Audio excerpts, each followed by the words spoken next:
throwing a little underspin with a paddle tail now.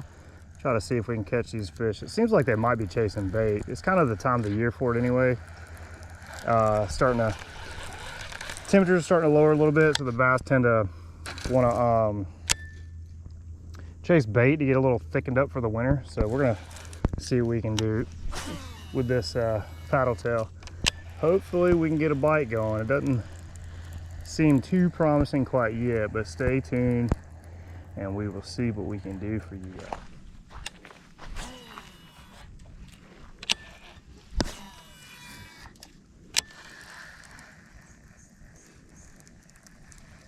It's got nailed.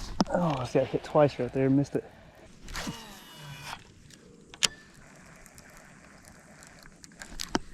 Hit smack right by the bank. Caught me off guard. Honestly, I can't believe I'm doing this right now. Nothing's biting right now. Moving baits, soft plastics. Keep seeing a couple blow ups here and there. Seems like it's topwater. So middle of November, I'm gonna attempt to throw some topwater. See what happens.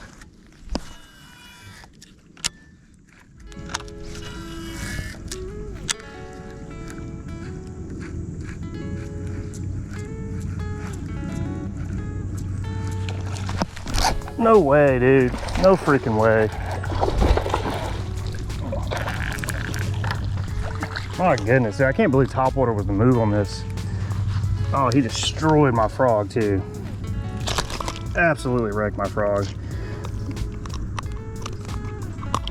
I can't believe that. Not a bad fish for my first catch of the day. Got it on the topwater, middle of November. Didn't expect that to happen. Third cast in, I threw swim bait, soft plastics for a minute. I threw Senkos, got a couple dings, but honestly, I missed the hook set a couple times. It is what it is, that happens, but freaking topwater right now, nuts. All right, let's get this guy back in here and hopefully we can keep moving. Not a bad way to start though. This guy absolutely wrecked my topwater though. All right, let's keep moving. See what happens. I did not expect that.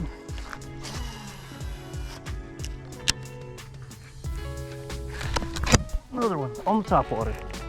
Dang.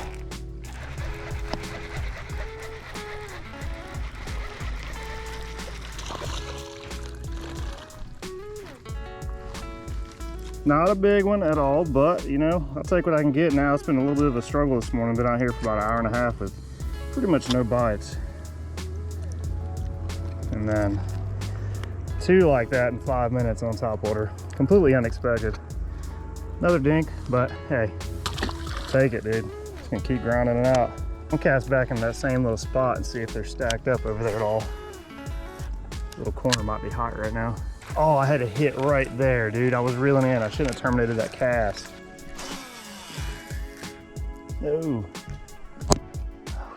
Close one. Pine tree almost got me, boys. My frog is falling apart already. Got to get into something bigger. There's always a possibility of this particular pond to catch a 5+ at any point.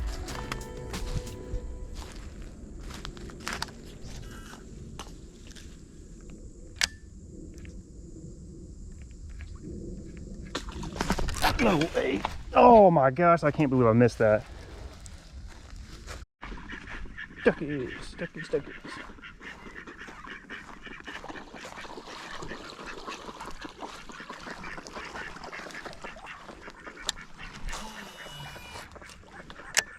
So we had to switch it up a little bit. My frog was destroyed. It kept collecting water and sinking down to the bottom. Also, I don't have braid on this rod right now, so my floor keeps dragging it down a little bit more. So I'm gonna throw a popper on.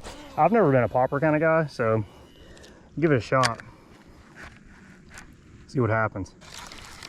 It looked like I had a little juvenile bass chasing me right there a couple times. Try to hit at it, but it didn't look like it was big enough to do anything with it. So maybe we get some luck with this. Pull in a big fatty. Hey. Well, we did get a hit there, but I missed it.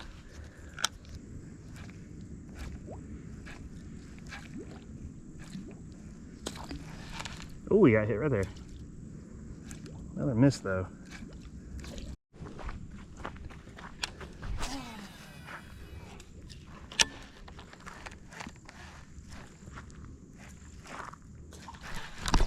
Oh my God, I missed another one. They are all over this popper right now, boys. All over it. I just can't get a hookup with them. Got 3 solid blowups on this thing, no hookups yet. So we're gonna keep trying. I'm running out of time, so I'm gonna throw around here a little bit more. If I can't get any good bites, we're gonna call it. But I'm surprised still right now with even getting a topwater hit at all with the time of the year it is. Certainly didn't expect to catch 3 bass on a frog today, let alone get 3-4 solid good hits on this popper. And again, I'm throwing topwater with no braid. Another one. There we go. We hooked up with the popper, boys.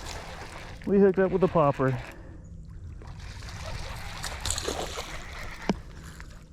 Another solid, about a 1 pounder. I probably should have brought my pliers with me because all these treble hooks I keep forgetting about. Don't move, buddy. Don't stick me. Probably should have brought my pliers over here with me. That wasn't too bad. All right, probably the next one probably won't be that easy, but we're gonna keep moving. Can't believe this, dude. Pretty bass though. All the bass in here have been pretty healthy.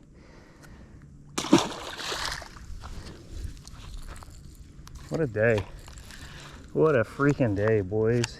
I feel like I'd have a lot more consistency if I had braid on, because the braid actually floats. So anybody watching the channel that doesn't really fish a lot, if you tie braid on for topwater, it floats on top of the water, so you have a lot better action and more controllability of your lure if you're throwing topwater. Then you can slow your retrieval down a little bit more if need be. Sometimes the bass are very aggressive at the time that you're doing it, and they want a little bit faster action. Got another one. Kind of like that, actually. I didn't let the line get below the water line there. I just kept my rod tip up the whole time and just started hitting it back to back to back. A little bit faster retrieval then, and this guy was wanting it pretty bad. Another little dink. This is the smallest one, hopefully, of the day. We don't catch anything any smaller than that. But if you guys get a chance, go check out, I think it's called Day of the Dinks. I did it at this pond a few years ago, and all of the bass I pulled out here were about that size. They were you either had a 5 pounder or those. There was nothing in between. It was strange, but as you can see, it's been a year, I think a year and a half since I fished here. Looks like the fish are growing a little bit. They're getting a little fatter, a little bit bigger. We had plans, like I said, I think earlier in the video, to put a feeder and then bring in some feeder fish out here, some threadfin shad or some shiners or something like that. But again, I moved and I kind of lost track of it. I also have my own backyard pond that I haven't really started the project on yet, as most of you who've watched the channel for a while have known. We're gonna get to that eventually, but let me know in the comments if you guys want to see more come out of this pond as well, because this place could be a gold mine, pretty much a full-blown trophy pond if done properly. So that was the goal initially, and I'm pretty sure the owners don't mind it. He hasn't told me no yet, so it's getting toasty out here, boys.